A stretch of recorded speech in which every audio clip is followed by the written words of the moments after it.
Hello guys, I'm Christian Vedøy, a Norwegian escape artist specializing in holding my breath for a very long time while doing underwater escapes.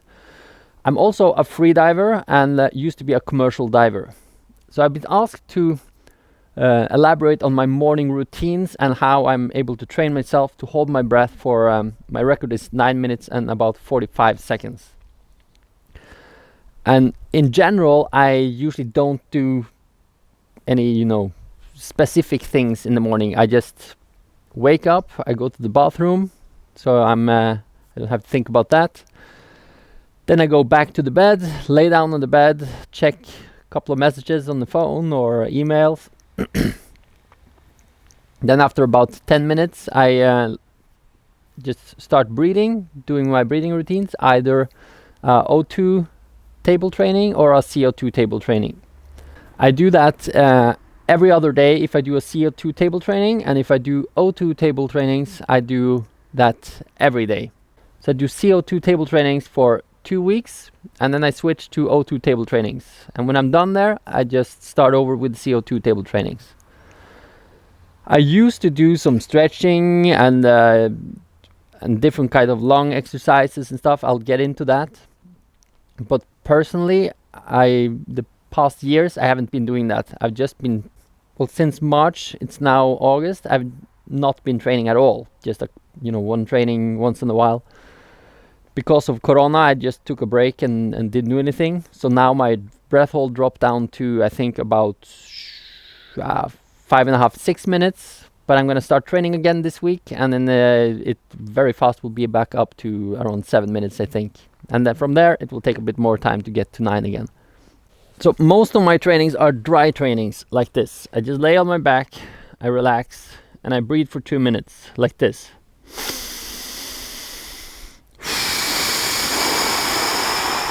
So about 4 seconds in, 8 seconds out. And I breathe, if it's comfortable for me that day, I breathe in through the nose, out through the mouth. And I feel like breathing through the mouth, I just breathe through the mouth.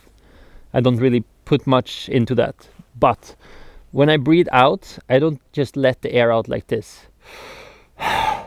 You want to kind of force the air out. So like this.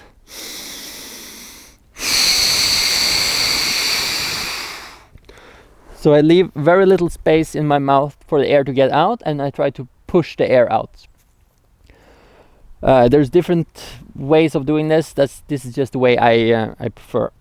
And I do the same breathing if I do the breathing in the pool or if I do it dry. About 80 to 90% of my trainings are dry. You can go to my channel and you can see all the trainings I have there. I have everything I do is on my channel. So I don't do anything hidden that you have to I have a secret technique to do this.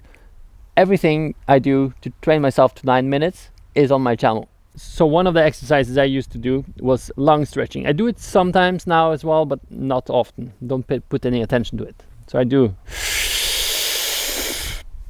all I can breathe in, and then I do some lung packing like this.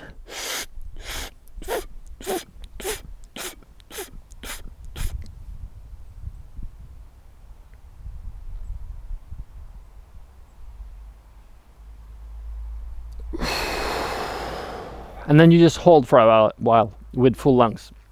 This will help you. You should be careful with this because it's if you pack too much, you can rupture your lungs.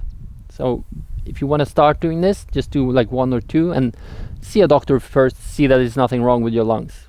So for beginners, just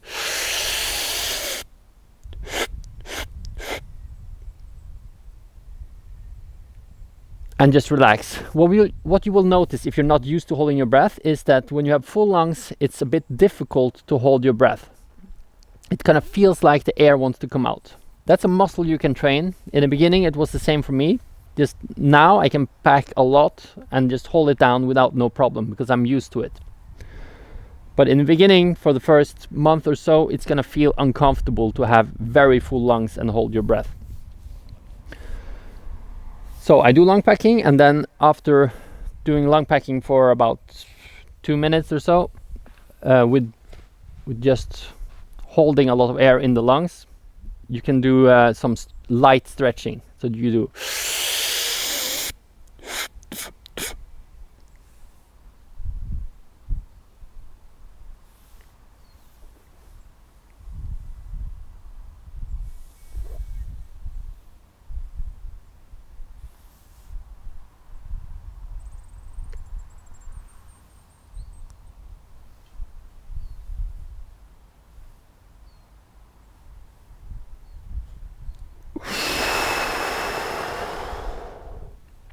But as I said, be very careful with stretching your lungs when they're full of air, because it is dangerous and you can rupture your lungs if you don't know what you're doing.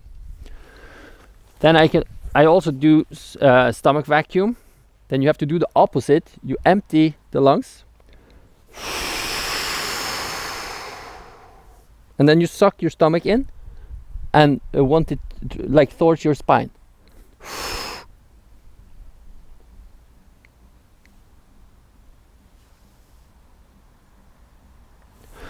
If you want to start doing the stomach vacuum, you can use something to lean on, then it's easier.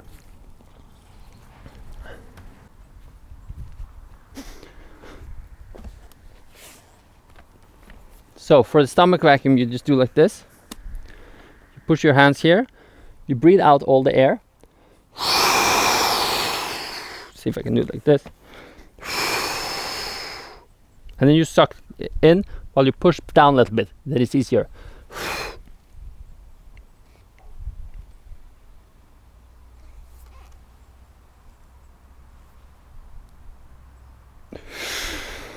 When you train for a while, you'll be able to do it without leaning on anything.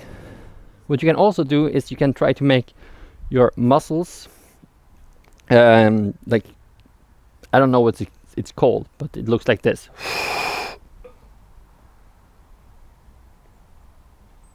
So you suck in the side and you leave the abs, front abs out.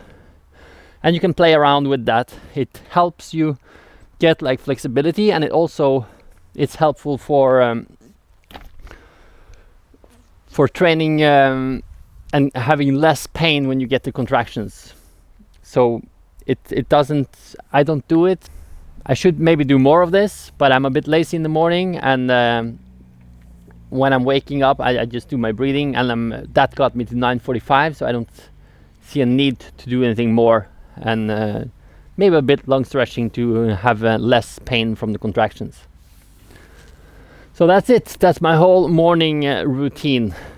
Just wake up, go to the toilet, go back to bed, check my phone, then start breathing for about half an hour, then I'm done. That's my whole training.